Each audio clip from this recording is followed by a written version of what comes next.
ఇంతకి దేని గురించి? అదే అండి ఆ సంబంధం గురించి మాట్లాడదామని. వద్దని చెప్పేశారు కదండి. అయ్యో నేను కాదండి, మా నాన్నగారు ఏదో వేరేలా అనుకొని వద్దని చెప్పారు. అయితే మీకు ఇష్టం ఉందంటారా? అబ్బాబే లేదండి.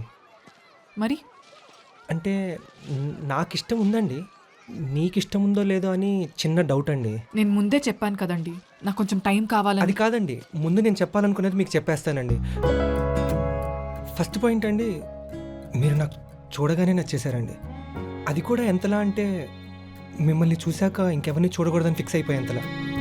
హ్మ్. పాయింట్ నెంబర్ 2, మీరు అలా చూడకండి, మీకు కోపం వచ్చిందేమో అనిపిస్తుంది. ఇది పాయింట్ నెంబర్ 2 కాదండి, ఇప్పుడే యాడ్ చేశానండి. హ్మ్.